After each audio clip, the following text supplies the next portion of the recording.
Welcome back, SportRanter Nation. Thank you to our hosts, Nico, Drew, Jake, and Ben. Here again, once again, live, 6 p.m. every Tuesday, following an exciting Week 15 of fantasy football. And I want to say congratulations to Nick for making it to the next round, last year's champ. Let's dive right into the share Still and alive, baby. show Still alive. show the people what we got here. Okay, this was last week's playoff bracket. Obviously, Nick faced his brother Damian, winning in great fashion, and Action Jackson, the other brother, Speedy, taking out Jake this year, the division leader, and also in great scoring over 200 points. And obviously now we have the last four. Here's the matchup. We got Nico versus Jake's roommate Mike, and I've got Speedy versus myself. And I tell you what, no one's more nervous than me. But so that is the bracket. We'll get right back out of that. But I wanted to talk to you guys real quick. A lot of things happened over the weekend. We made some gambles, right? We did some start sits. We did some gambles, right? So I want to ask you guys, for those of us that were in and were out, I want to start off with what gambles kind of paid off and what gambles didn't. Okay, so I don't know who's ready to go with that or whatever. But okay, Jack, we'll go. Sorry, Jake, we'll go ahead and pass that to you. What gambles paid off? What gambles didn't for you, man? I kind of made two gambles. One of them it ended up not mattering against Speed Dog, but pick Debo over Calvin Ridley. Mm. After Debo had came out and publicly was saying he's not getting the ball enough. I was like, with all the injuries and everything, 49ers in a must win. They're gonna feed him the ball. It's against the Rams. It should be a high scoring game. Very first pass goes to Debo. He drops the slant that looked like he could have taken it to the house. Um, at the end of the day, it wouldn't have mattered Ridley or him, but I was at least a little bit happy that the justifications behind starting him, came to fruition. He's just awful this year. so, but the one that killed me, I've ridden him all year long in my league. I've ridden Mike Evans, Mm. and it's just been brutal because it's just been time and time again. I'm thinking he's going to have this big breakout game, and so it came down to starting him or Isaiah Pacheco. And I was thinking in the kind of in the rain against the Cleveland Browns. I was thinking that it was going to be a lot of running. Pacheco took the bulk of the carries last week, and Mike Evans was playing the Chargers, typically a slower, more defensive battle with the Chargers. And obviously, if I would have started Evans, I would have won. But Wow. No. yeah, No. I know I would have won. But uh, I kind of walked away from it, and I didn't feel terrible because it's like I've ridden Evans all year. It was a must win. I either had to bench Pollard, I had to bench Brian Robinson Jr. Or Isaiah Pacheco, and because my other two receivers were AJ Brown and Jackson Smith. I wasn't benching them, so I felt like I looked at everything I had and all the information that was there, and I still feel like it was the right decision. But like obviously that's fantasy. At the end of the day, anything can happen, and it, it just was what it was. But I'm happy. In my league, it's been cool because um, the last 3-4 years, Corey's been there, in the playoffs every year, championships a few times. I've been in the last 2 years, the championship round, each year, won it last year. But so we've got a few guys that are like kind of this dynasty that they're there all the time, and now we're having new guys getting into the playoffs, and it's really like I feel like it's good. It's good for the league. It's fun because we've had a few new guys come into my league, and Kenny Garcia beat me, so he gets to get in. But yeah, so it was cool to see. It's cool to see, but it was a bummer. But I wasn't really broken up about it. Like it's like you would have never predicted that. So Yeah. um, Sorry, Well, my voice is gone too. I've been fighting a cold all week long. Like my so voice is gone. it's all good. Drew, you're in that same league, right? And you're also you were the one that we had to face the Jamari Chase, Joe Burrow stack, right? But it was close. It was very very close. So, what do you think happened for you? I mean, for me, the only, I mean, at the end of the day, Sincere McCormick obviously came down to the Monday night game, right? I needed Sincere McCormick, aka Black Pepper, to uh to get something spicy for me, and he ended up rolling his ankle, what, second quarter or whatever it was. So my night was over after that. Um, I could have went another way. I could have went DeAndre Swift instead of him. Um, I would have been upset. DeAndre Swift got a touchdown, had like 80 yards. The touchdown got called back. So, I didn't have to be on suicide watch for making a crazy call or whatever. So no, I mean, and then my other decision in that league was either playing Debo or Darnell Mooney, and we'll get into the Falcons here in just a bit because we got some breaking news right before we came on. But Darnell Mooney had one single target, no catches, a goose egg. With the week before, he had an absolute monster game. So yeah, it's just it is what it is. Like Jake said, it's fantasy football. There's nothing really you can do. Joe Burrow and Jamar Chase were pretty quiet. I thought I had a decent chance, Right. but Right. you know, it is what it is. I mean, my team wasn't the best. It was just kind of skidding along. Jordan Pickens was out. So it's just one of those things where I was hoping to survive one more week, and hopefully Brees Hall can get a little bit healthier. Pickens might be a little bit healthier, but it's fantasy football, man. We move And on. just to chime in, we all year long, like one of our mottos has been like, don't give up, don't keep trying to, don't give up on your team, keep trying to win, pay attention to the waivers. James Miles, and it was who beat Drew, and he got in last year, the week before the last final week of the regular season. It was between him and Richie, and the winner got in. So it's like, and I think that was the division that everybody was 5-7. Like everybody had a losing record. So Miles gets in, he has a losing record, and now he's in the semifinals. So it's just like you can never count out, until you're out, you're not out. So people that listen, like, you know, keep that in mind, in future seasons to come. And it really hurts me, Jake, when you mention this stuff because when you talk about the guys that are kind of in that bracket in your league the last couple of years, well, it hasn't been fucking me. It was me in the beginning. You're right. Step it on up. Right, and I thought I did that this year. I was right there, had a winning record, but I didn't get in over the other guys, and so it's like, man, I'm feeling it. I'm feeling it. It's like you got to be freaking kidding me, man. I really wanted to make it to the finals 3 years in a row. That would have been just amazing. Yeah, I did that in this league. In the very, very beginning is exactly what I did, and so it's like, but it is what it is. Moving along, Nick. We saw some interesting things. Even though your team went up, obviously Derrick Henry on week 15 didn't do a damn thing. Jonathan Taylor drops the fucking ball on the damn line. Like, are you fucking kidding me? So I was feeling for you, but your team's so stacked, didn't matter, man. What's going on? Yeah, I mean, I've been fortunate. I'm in 6 leagues. 4 of the leagues I'm in the playoffs, and I won in all 4. So I had a pretty good weekend. I'm feeling great. Yes. And I didn't.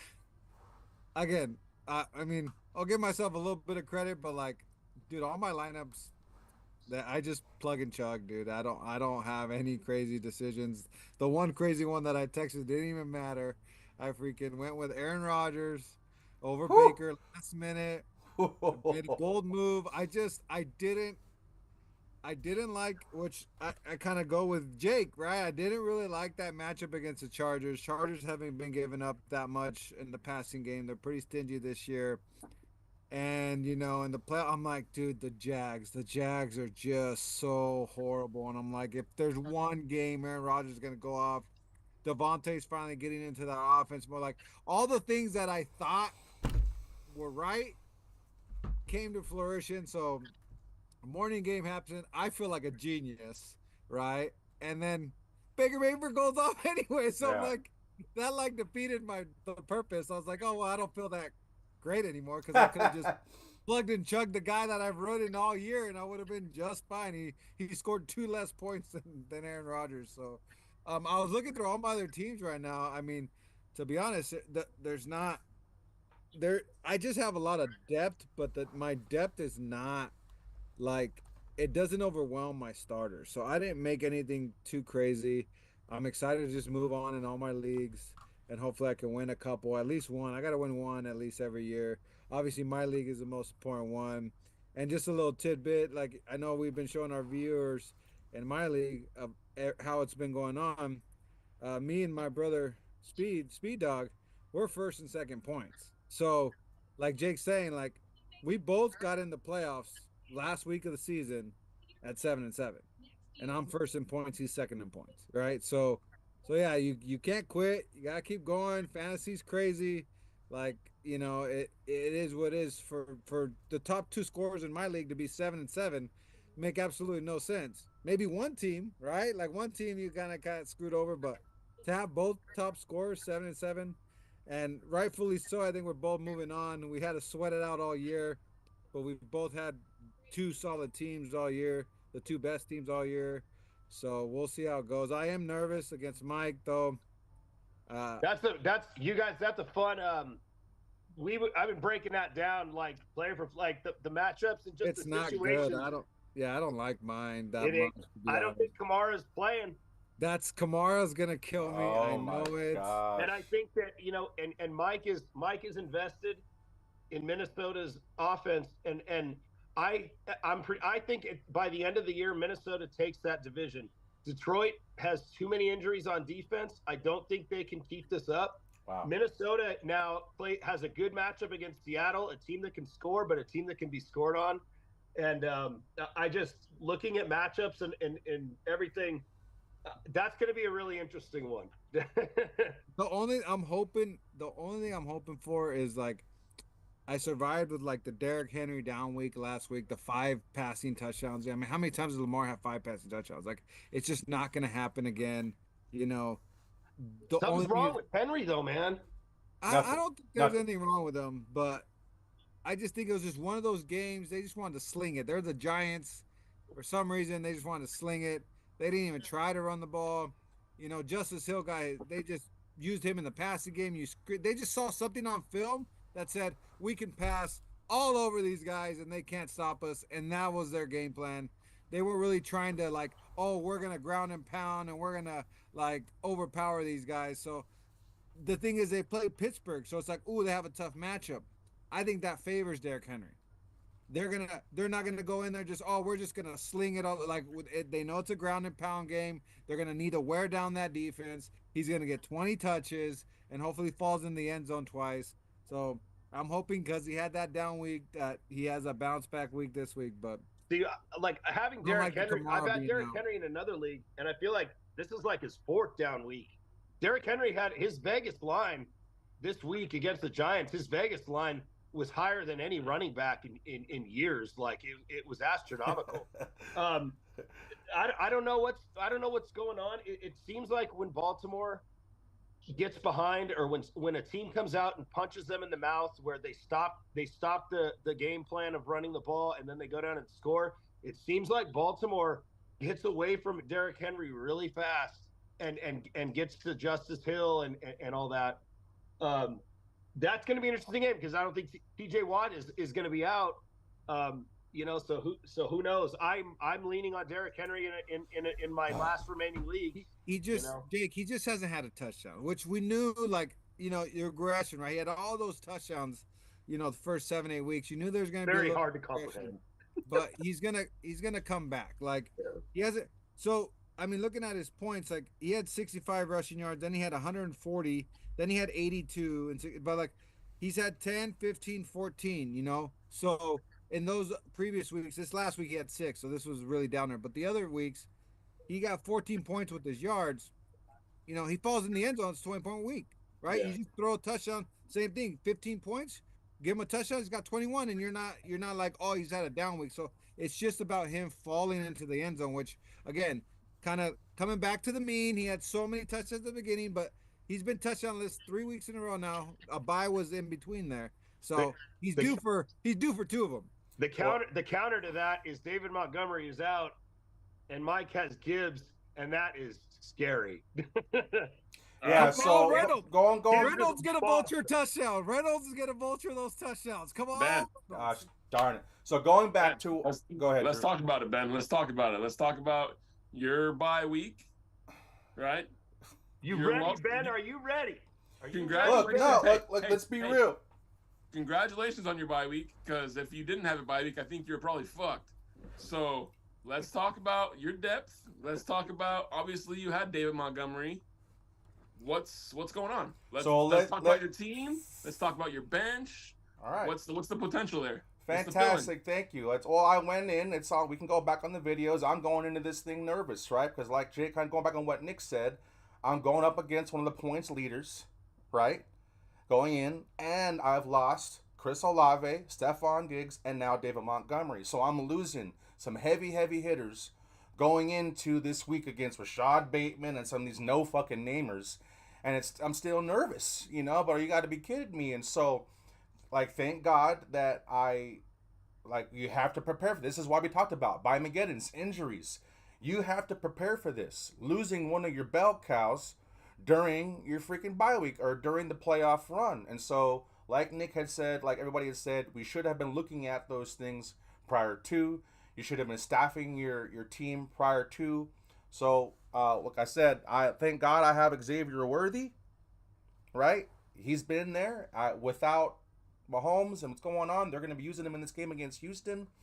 And then Roma Dunze, I think he's going to make some splash happening against Detroit this week. He's been making things happen, but those are my feelings. Who do I also have? I've got You got nobody. Tucker Kraft and I got Christian Winston. Like it's one or the other in that offense, right? It's going to be Christian Watson one week or it's going to be Kraft the other week. So I can pick either one and I'm going to miss it, right? I can't afford to miss against a guy who can put up over 200 fucking points with trash like Rashard Bateman.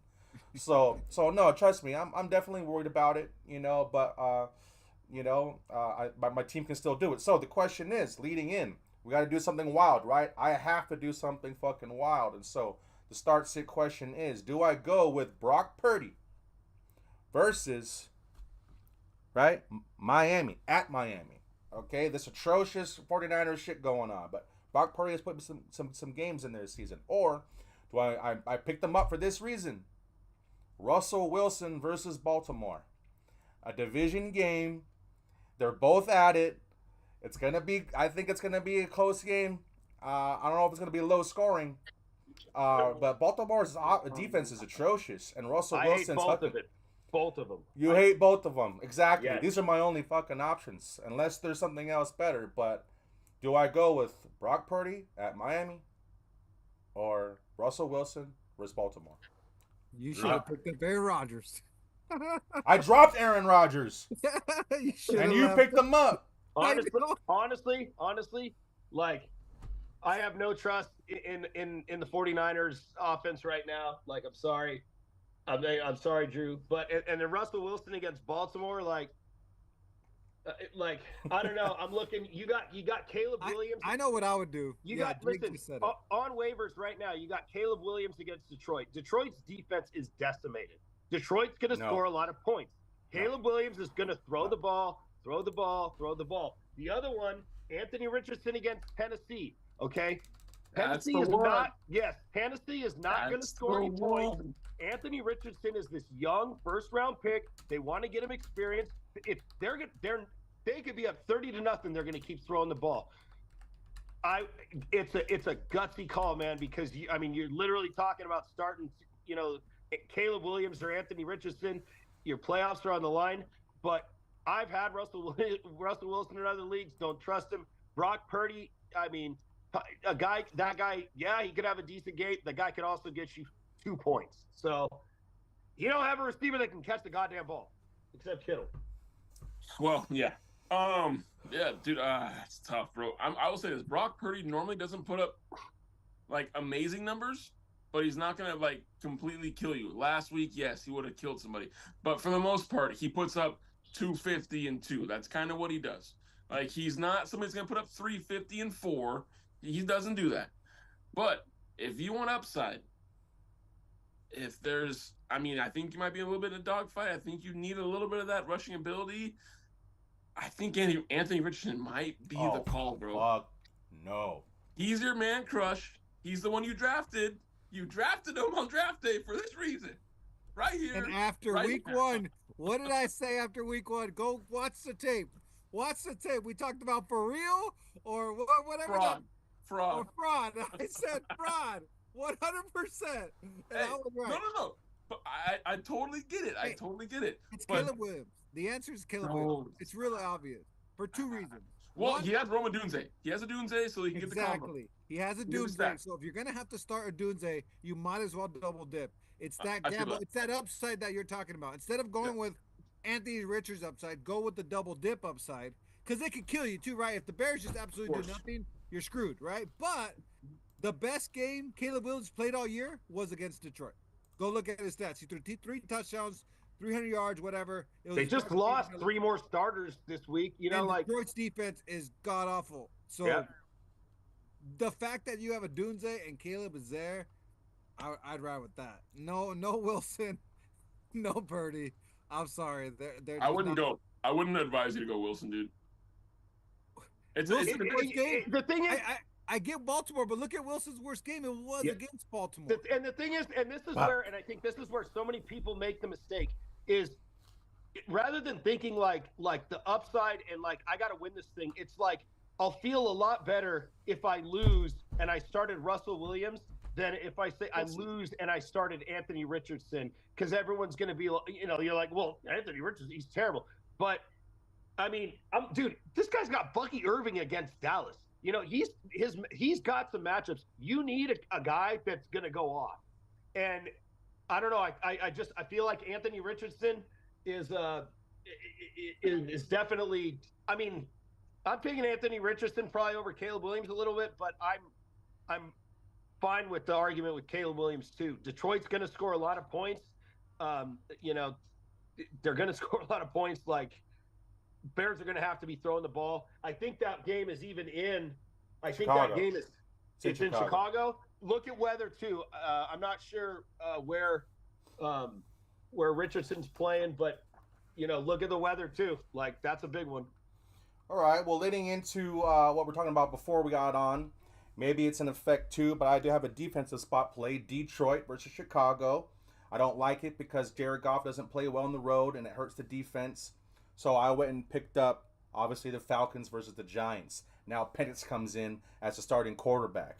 And so we don't have to talk about my start play. I know I'm going to start. I'm going to start the Falcons versus the fucking Giants. That's for 100%. But we can talk about this Penix situation. What the hell happened? I mean, like we mentioned earlier, against Tampa Bay, they won in overtime.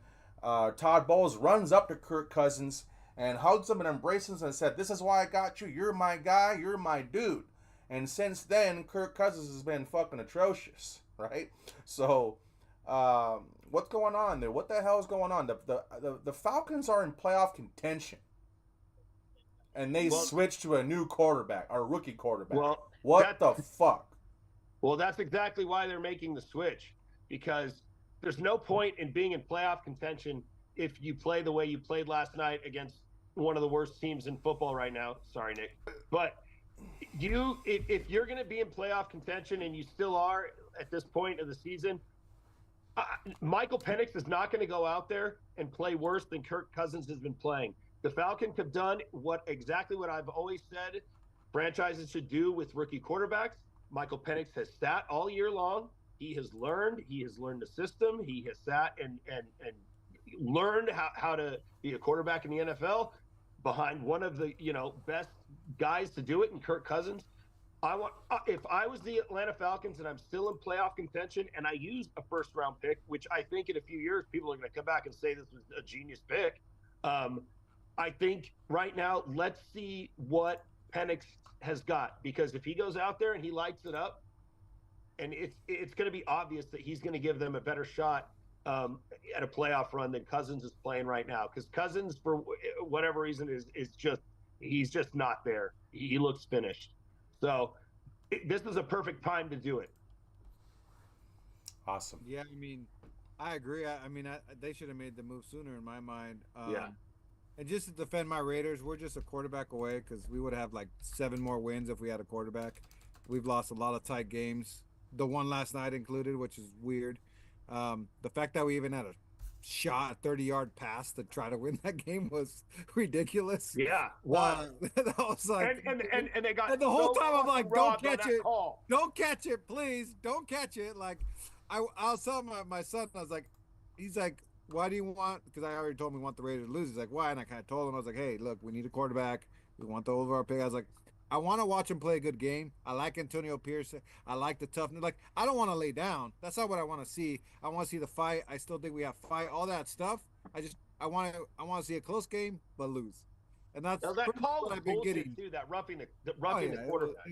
it was, yeah, an extra 40 seconds, we might have won that game. So, Yeah. okay, it worked out. I want Shadur Sanders, so we'll see if that plays out. You really? Look, I don't watch college football that much, but like I said before, I know we're going on a tangent here, but like, he's a pro. In my mind, he's a pro, and we need somebody that's going to come in and know how to handle, Vegas and the Raiders, and we've been down, and like he turned around Colorado. He kind of knows what it is to kind of turn around a program, make a culture, all that stuff. Anyways, long story short, Penix was the quarterback that I wanted the Raiders to draft last year. If we weren't going to move up, obviously I would have taken Caleb or whatever if we would have traded up. But because we stayed at the believe 13, I'm like, it was either going to be Penix or Bo Nix there. I did not think 6 quarterbacks were going before pick 13. Nobody did, right? So I wanted Penix. I thought he was the purest passer of, the last group there. I didn't really want McCarthy, and I didn't really believe in Bo Nix. Now it would have been cool if we would have Bo Nix, seeing what he's doing now. But I wanted Penix. So I'm kind of interested as a Raider fan to see what he's got. He can't be worse than what Kirk Cousins is doing. That's why I don't understand why they took so long. In the last 4 games, Kirk Cousins has 1 TD and 9 interceptions. Like, I mean, based on the way the division's going, though, the Falcons have been right there despite Kirk Cousins. Like, that's it's hard. My point, though. But like, you have to the other side that you have to look at, and that like nobody talks about is like, dude, your new coach was his second year. Is Atlanta's? I believe it's first last year, right? year was Arthur Smith. I think it's his first year. They fired Humble. It's Raheem Morris. It's Raheem Morris's first year, though, right? Yes. All right. If you want to be a good coach and you want to retain that job, you have to win the locker room. Yeah. These guys are seeing them practice every week, and they are. And they see film, they watch film, and everybody in the locker room's like, why the fuck are we not starting Penix, right? Why are we out here busting our ass? I'm busting my ass on defense.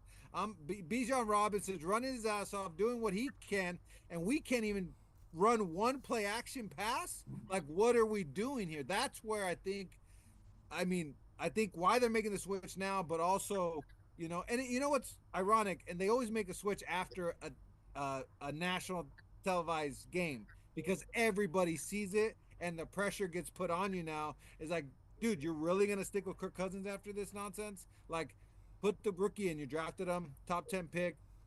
How worse can he get? Like, right.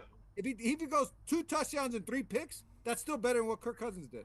I think it's the perfect timing to do it. I really think it's the perfect timing because you're still in playoff contention. You've been in playoff contention, and you went out and you got a cheap win against a team that you should have destroyed, and so you get this win. You still stay in playoff contention. So it's like if you go out and you put Penix out and he bombs and they lose and he's terrible, you can put Cousins back in and say, and they're still in the hunt, or Penix goes out and obviously plays better than Kirk Cousins, and everybody says clearly, like, we have a better shot to win with this guy. I think it's the perfect time. The Falcons are lucky to have Cousins have played as bad as he's played for 4 or 5 weeks and still actually have a shot at the division. But now is the time because the Buccaneers, they're not going anywhere. Now's the perfect time. I think after that win, it's like you put Penix in, he loses, they're terrible, he goes out, he's awful. You can still put Cousins in and you're still in the hunt, or he goes out and he's obviously going to be better than Cousins, and it's like, then they look like geniuses. So What do you think, Drew? Well, here's the thing. I mean, Kirk Cousins, he's always been a pretty good quarterback. Like I'm not. There's no shade for me on Kirk Cousins. really Yes, good quarterback. yes, he's had a struggling season. Yes, he's coming off an Achilles injuries. Guess what, guys? So is Aaron Rodgers, and look how bad Aaron Rodgers is doing. You know, he had one good game. I mean, like I told Nick before this game, he's had one game in 34 starts where he had a 300-yard game. Kirk Cousins has had flashes this year of being great. That Monday night game against, I think it was the Saints, he threw for 500 yards, and that game was an insane in game. Like he still kind of has stuff, but as you're going through an Achilles injury, you're gonna have problems. He can't throw off the back of his right foot. Right. Look at him throw. He can't throw it hard. There's a couple games where he's gonna do it, and there are a couple games where he's scared to do it. Drew. And he's in that in between area right now where I think it's just all of it is in his head now. Yeah. When it becomes a mental game of it all, and on the mental side of the game where you don't trust yourself and you don't have the confidence in yourself to go out there and make plays, that's where it completely kills you as a player. And it doesn't matter at what level, at what this, that, and the other. Anybody who's gone through an injury, which we're all sports guys, we've all had injuries before. You don't trust yourself with an ankle injury or this, that, and the other for the first couple times until you really start getting it going. It was Cousins the one. It was Cousins the one where his Achilles was on his plant leg and Rodgers was on his front leg. Correct? I believe so. Yeah. Yeah. I mean, I believe so. yeah. I just feel like he doesn't trust his leg yet to plant and cut and move. Like, I mean, he's always been an immobile quarterback to begin with. I mean, so then obviously the pressure in the pocket, this, that, and the other, time's ticking a little bit faster. You can tell he's rushed. There's games where he's going to get a little more protection, this, that, and the other from the offensive line. But when he's starting to get drugged down, he's rushing things and he's making terrible decisions. It's tough. I think the Falcons at the beginning of the season, we were all really like, what are they doing? It's really dysfunctional. With them giving him $300-400 million and then they go and draft a quarterback in the first round. It really was like, what are they doing? But I mean, I guess things happen for a reason. We're going to see if Michael Penix can get them to where they need to be. But I mean, I still don't. It's so dysfunctional that like, no matter what happens, they're still somewhat married to Kirk Cousins. You don't give somebody that much money guaranteed to sit him on the bench. So obviously, yeah, if Michael Penix can get him to the playoffs, Michael Penix can maybe win a game in the playoffs. Of course, you're going to try and move on to Kirk Cousins, but I mean, there's so much dead money. There's so much stuff involved when you give a quarterback that much money. They cut him now. Like, they cut him now. It's $90 million. They lose $90 million. And that's my point. The good thing is though, if Penix is a star and Penix is a stud, he's a rookie on a rookie contract. So sure, but yeah. I mean, you're gonna have 3 games to figure that out, and there's gonna be no film on him. So yeah, he's gonna come in there. He's gonna look pretty good. Offseason's gonna come. There's film gonna happen, and guess what? He's not gonna be as great as he is. Sophomore slumps happen all the time. Look at C.J. Stroud. We talked about C.J. Stroud being so fucking good, and then now look at this year. It's the nature of this game. Film catches up.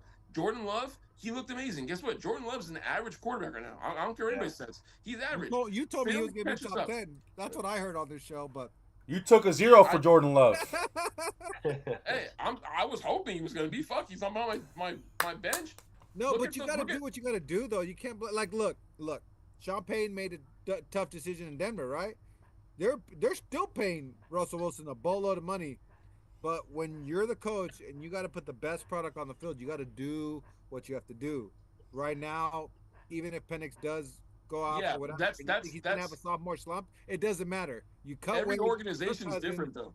I understand. Not every organization is going to give you the keys. Sean Payton has the name where Raheem Morris he's a fucking coordinator. You know what I mean? That's why. But you have to have that organizational thing. That goes to our point, though, because Raheem Morris drafted Penix, correct? Correct. So if he goes out there and balls out, who's gonna look like a fucking genius? I heard it was more the owner that pressed that draft pick. Always the owner. Yeah. That's even better. The owner's not gonna fire you if Penix goes out there and wins you a playoff game. You see what I mean? Like you're gonna retain your job if Penix. That's what I was saying before. Case scenario, and he won't care about paying Kirk Cousins because, like Jake said, he's on a rookie contract, just like Sean Payton doesn't care about paying Russell Wilson because they ain't got to pay Bo Nix. So you kind of take it as a wash, and hey, we're winning in the meantime. And that's what I was saying before. This Penix pick on draft night, everybody was just baffled. But 2-3 years down the road, it could look like somebody was a genius. Somebody could be getting jobs everywhere as a GM or whatever, because this looks like a genius pick, because they picked this guy despite just signing Cousins, and he turns out to be great. So we'll wait and see. We'll see what he looks like. I Excellent. mean, Go ahead. history says left-handed quarterbacks suck, so until he proves me otherwise, Oh, Steve Young. sorry. Yeah, but they run pretty darn good. They run pretty darn good. So we'll see. We'll see. So, anyways, we'll bring that into our next part of our topic. What I love about our show, you guys, is most sports shows, most fantasy places have ex-players, ex-coaches on their show. Not us. We're a fan's perspective, and I love that about us. And so, I'd love to talk about the situation with lately. A couple players have been suspended lately for not wanting to go into the game. I don't know the situation with the Baltimore Ravens and Deontay Johnson, one of the best receivers in the league, I think. And they made a trade for him, and he's not even on the field. But lately, obviously, Drew, I want to pass this to you. I want to know, is there an argument for linebacker Campbell? Is there an argument for him? He's suited up. Kind of like similar to the Aqib Shalir and the Trevor Lawrence thing. There was an argument for his side, right? For how he did that play. Is there an argument for the linebacker Campbell here for not wanting to play and refusing to go into the game? What the hell happened, dude? I'll break it down as simply as I can. So basically what happened, Drake Greenlaw was active. Obviously everybody knew, or you should know by now, that in the Super Bowl he tore his Achilles. He's jumping up and down, getting ready to go onto the field for the Super Bowl, and his Achilles tore. And so in the offseason, we obviously knew we needed to fill a void. We had a contract in hand with Eric Kendricks, who's a great veteran that was going to come over. He was going to be obviously the fill-in guy. Eric Kendricks' contract was almost signed. He said, you know what? I'm going to go out. I'm going to go to the Cowboys. They're like, okay, well, we need to find some sort of veteran linebacker that we can trust. They go with Devondre Campbell, which 8-year veteran. He's a pretty damn good player. He's had years where he's been pretty good. He comes in. He basically knows, hey, I'm going to have this role until Dre Greenlaw comes back. Dre Greenlaw comes back. He comes in. Now, what everybody says in the locker room is D. Winters was the third starting linebacker. Devondre Campbell thought he should be starting over D. Winters. D. Winters has been pretty damn good. Devondre Campbell this year has missed tackles like they're just like people drop fucking balls. Like the dude just doesn't tackle a single soul out there. So it makes sense. But obviously D. Winters got hurt. Dre Greenlaw's on snap count. It's third quarter. We're in a must-win game against the Rams to save our season. And Devondre Campbell says, fuck you guys. And so he actually ends up leaving the game, goes into the locker room, and it's like, dude, this is a must-win game for us. What is going on? It's really all it is a simple thing, is the ego of NFL players, the ego of these players that are so put on a standard in a pedestal in this league, that they basically are deciding, you know what, I'm too good. I'll go next year in free agency and I'll find another team.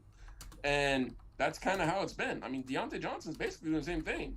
You know what I mean? Like, you can't tell me Deontay Johnson's not better than fucking Rashad Bateman. Rashad Bateman's not bad, don't get me wrong. But, like, dude, he's 4 years in now, and we know who he is. Right. We've seen flashes of Deontay Johnson being pretty damn good.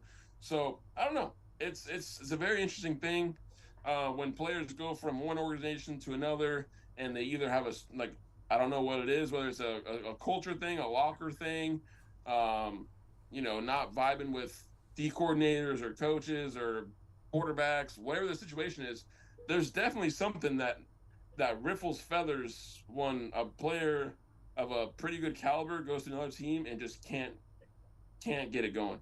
It's happened plenty of times in years past. Yeah, but regardless, you're suited up. To me, it doesn't matter what team you're on. You play the game. Yeah, to me, it doesn't matter what team you're on. You're in the NFL. You're getting paid. You're supposed to be playing the game that you love. That's why I'm asking you, as a 49er fan, is there a side for him? Is there an argument? No. Is there okay? Nick, please follow along. No. Is there an argument for this man that it's okay for him to quit and not play when he's suited up? No, not there's nothing. And he's done. I think he's done. So his locker's cleared out. They Yeah, no, I suspended know him. he's done with the 49ers. I think he's done in the NFL Oh yeah, yeah, because yeah, yeah. Wow. you, dude, it's they talk about it all the time. You hear it all the time. It's a brotherhood. It's a brotherhood. It's a brotherhood.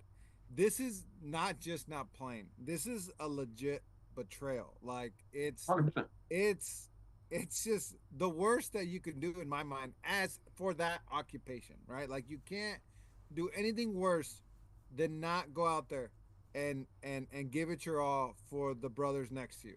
Regardless of what, again, they don't care what's going on at home.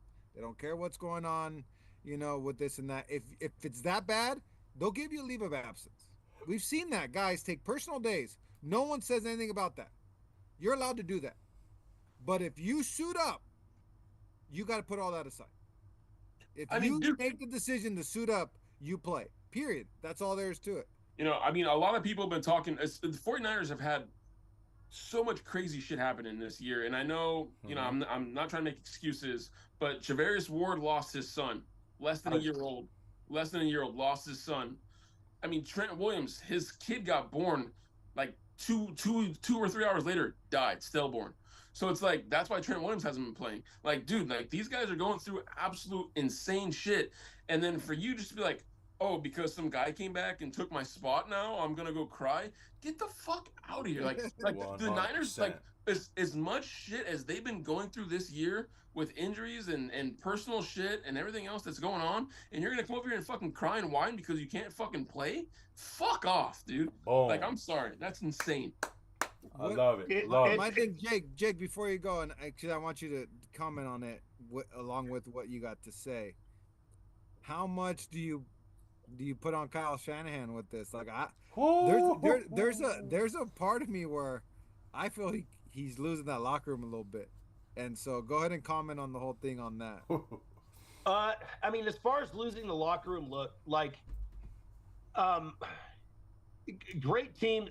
Every great team still has seasons where they go through, adversity and all that. And it's like, we argued so much last season, and in the, is Brock Purdy this elite quarterback and blah blah blah. Well, we're not having a lot of these discussions this year because obviously there's not much to say. Like, there are injuries this year. There's just everything's kind of gone. And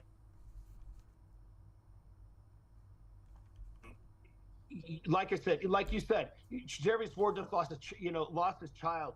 Trent Williams lost his child.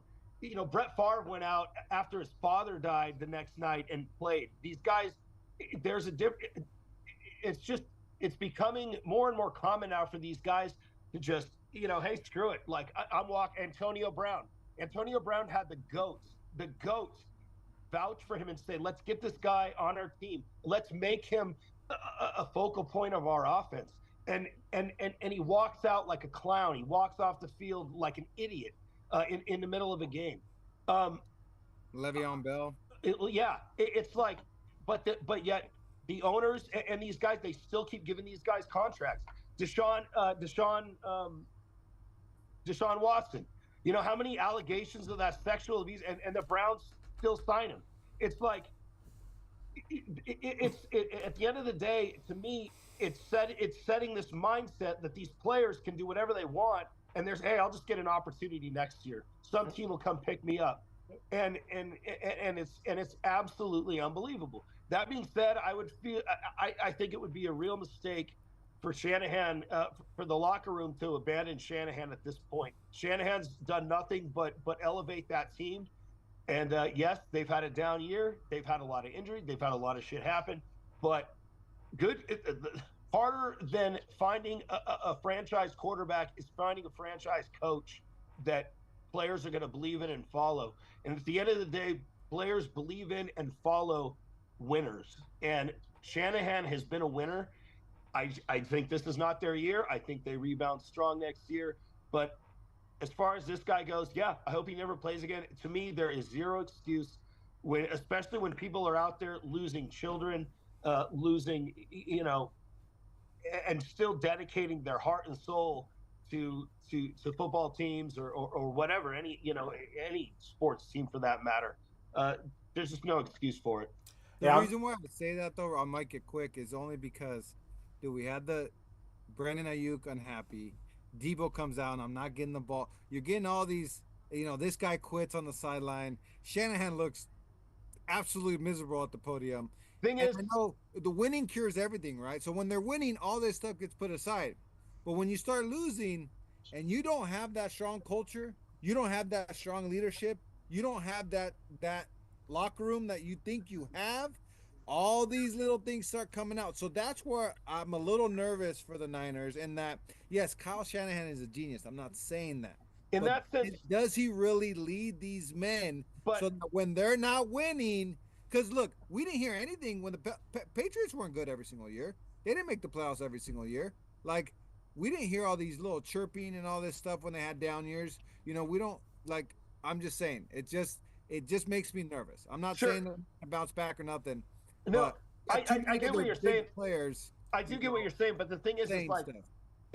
is like the 49ers, like you look at them last year, that entire offense ran around McCaffrey. And I think receivers, I think their offense was able to flourish because of the presence of McCaffrey on the field. You take him away, we're down to what, their fourth, fifth string running back now.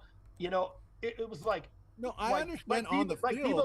Like Debo Samuel, he's frustrated, but he completely justified last week why he shouldn't be getting targeted. He dropped a pass that was wide open that would have been a difference in the game. They went to him, they targeted him. He had like 3 drops. Brandon Look, Ayuk, it's like the I don't same know with the why they Eagles. paid the That's what guy. I'm saying. We know Nick Sirianni doesn't have a good culture. We know it, but they keep winning, so they're fine. But when you have your star receiver come out and say, "I need the ball," after they won 9 in a row, you're not a good leader as a head coach. That's all Well, I'm saying. I do get that, but like Ben, you brought up Deontay Johnson. He's a great receiver. He has all this talent. The dude has been cut and traded by Pittsburgh, Carolina, now Baltimore. There's obviously an issue with this guy in the locker room.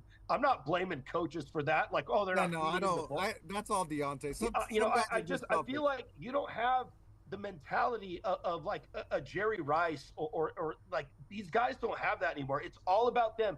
Devontae Adams last year, or it was 2 years ago, said at the end of the day, I'm worried. I want to win a championship, but I'm worried about my legacy. My legacy. It's about the stats. That's why he wanted to go to Aaron Rodgers. Like he's not playing for that franchise. He's playing for himself. And to me, it's like that's crap. Right. Oh, You know, absolutely. he quit on the Raiders once Carr left. He quit. And it's like you signed that contract. Be a man of your word. But he quit, Yeah. And too many players are doing that nowadays. And Yeah. it's just like I don't feel that they should be rewarded when the next shitty franchise comes and dumps a bunch of money on them. Well, I'd have to agree with Nick on this one. I think if I'm a player in that locker room, especially if I'm somebody like Purcell, Trent Williams, or Ward, and I'm in that locker room, and that happens with a teammate of mine, I'm not looking at the coach. You know what I'm saying? That's a huge betrayal. Out of all the things that have happened, I'm not even thinking about the coach at that point. You're my brother, you're my player, and you're not there. And so, you know what I'm saying? And so it's that simple. I'm not looking at the coach for that. The coach can't control that. I know what you're saying, Nick. It doesn't look good. I'm nervous for them too. Let's just call it a bad year, and hopefully they can bounce it back. You know what I'm Let me, saying? let me say this. It's like you got players now that will milk these injuries because they're on teams that, hey, this isn't going anywhere. It's not a quarterback I want. Phillips Rivers tore an ACL in his knee and it went and got it scoped and then played in a playoff game 6 days later. Like, that's hard. That's a guy that it doesn't matter. You can say what you want about his career and the Hall of Fame, blah, blah, blah. That's a guy that will die for you on a football field. And it's like the kind of heart that player has as opposed to what you see nowadays is just it's just night and day, and it makes me disgusting. And I think we are all lucky that we got to Turning grow off up the in a light. time where players played for their teammates and all that, as opposed to what we're seeing now. No, I agree. I agree, Jake. And we'll close it out with this. We are seeing a lot of changes in the league with that. It ain't like it used to be, but hopefully the league sees that, identifies it. They keep saying that character is the main reason why they're drafting these players. Character, character, character, character. And yet every year we see these stupid situations. And so we'll see what it really is. Is it a circus show? Is Vince McMahon in his ear talking about you need more clowns and doinks and you need more fucking Undertakers and Mankind's in your fucking league? Like, is that what it is? Like, what's Shane, going on? Shane, Shader Sanders. Yeah, Shader yeah, Sanders. yeah. Already saying, I won't go play for the Giants. I won't play for them. Yeah, You know? so Hey, diva, hair flip. I won't play for you. exactly. So we're gonna pay more attention to that. Fantastic show, you guys. Thank you for showing up again this week after week 15. We will be here again live next Tuesday, 6 p.m. Good luck, you covering the playoff results. teams. Good luck, you guys. Playoffs. Good luck, Nick. Good luck to myself, most likely. But Yeah. until next time, you Good luck, guys. Peace with the journey. And Later. one Take love. Oh man, that was a good one. Oh, yeah, awesome. Yeah, man. Great I wish job. we had another 20 minutes. Yeah. I know. I wanted to get Please in tell me more that I into, like, can't, that I why won't.